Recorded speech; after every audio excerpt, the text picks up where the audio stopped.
Tayyib, walhamdulillah, pada kesempatan kali ini kita dapat bertemu kembali untuk melanjutkan pembahasan kita tentang dasar-dasar bahasa Arab, dan khususnya kita memasuki pembahasan tentang marfu'atul asma. Tayyib, pada pertemuan kita kali ini kita akan membahas tentang kelompok marfu'atul asma yang lain. Pada pembahasan yang telah lalu kita telah membahas al-fa'il, kemudian naibul fa'il. Sekarang pada kesempatan kali ini insyaallah kita akan membahas tentang al-mubtada'u wal khabar. Kita akan membahas tentang al-mubtada'u wal khabar. Baik. Nah, sekarang apa yang dimaksud dengan mubtada'? Di sini disebutkan mubtada' adalah isim marfu' yang biasanya terdapat di awal kalimat. Jadi, kalau dalam bahasa kita sering mengenal dengan sebutan subjek.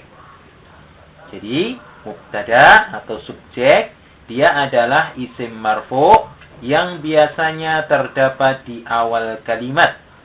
Jadi, nanti kalau kita menemukan ada isim marfu' yang dia letaknya di awal kalimat atau di awal jumlah, maka dia kita kenal dengan mubtada'.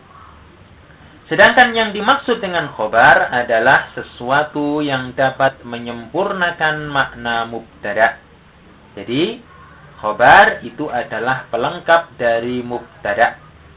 Sehingga dalam bahasa kita kenal dengan sebutan predikat.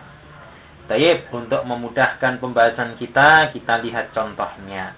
Misalnya di sini kita tuliskan contoh Muhammadun tabibun. Muhammad adalah seorang dokter.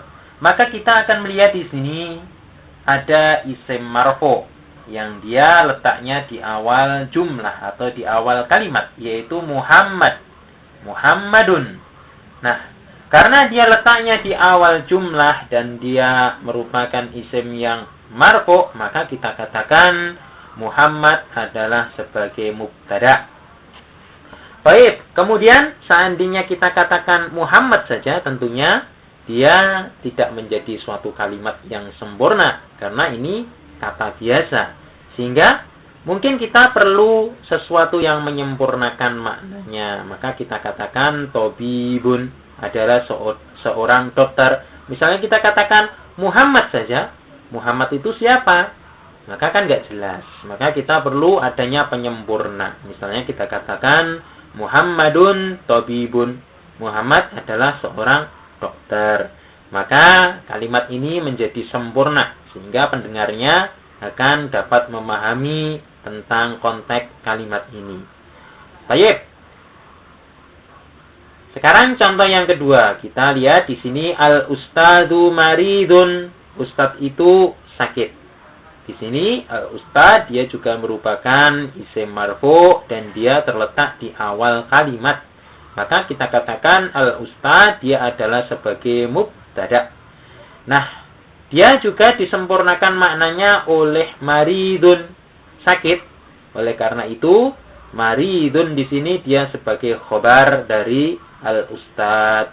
Ingat bahwasanya mubtada' dan khobar dia masing-masingnya adalah berupa isim yang marfu. Dia keadaannya rafa' ya. Kita perhatikan bahwasanya intinya susunan mubtada' dan khobar adalah seperti dalam bahasa kita susunan subjek dan predikat. Baik.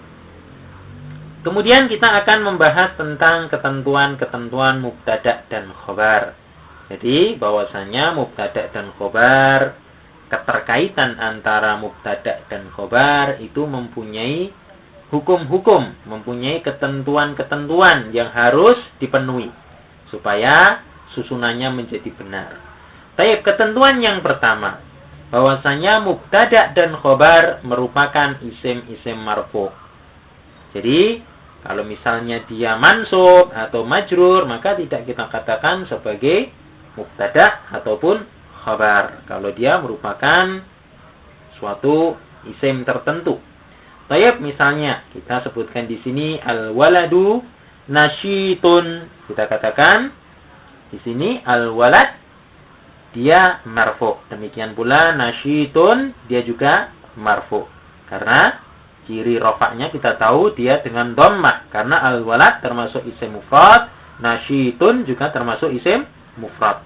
Maka silahkan dilihat kembali tentang ciri-ciri atau alamat dari masing-masing kelompok isim. Taib, kemudian contoh yang lain misalnya abuka mahirun. Di sini abuka, abu di sini marfu. Karena dia termasuk kelompok dari asmaul khamsah yang ciri rofaknya adalah dengan wawu. Maka di sini abuka. Kalau nasabnya kan abaka. Kemudian jarnya kan abika. Karena di sini dia posisinya sebagai mubtada, maka dia dicirikan dengan wawu sehingga menjadi abu, ya. Abuka mahirun. Nah, di sini mahirun dia adalah sebagai khabarnya yang dia juga marfu. Baik, kemudian contoh yang lain supaya dapat dipahami. Al-qadhi adilun, hakim itu adil. Nah, di sini al-qadhi dia adalah merupakan kelompok dari isim mankus. Diingat lagi bahwasanya ciri rofaknya kan dia dhammah muqaddarah. Jadi tidak boleh kita baca dengan al-qadhiyu karena al-qadhi merupakan isim mankus yang ciri rofaknya adalah dengan dhammah muqaddarah. Kemudian adilun adalah merupakan khabarnya yang dia merupakan isim mufrad, ciri rofaknya adalah dengan dhammah.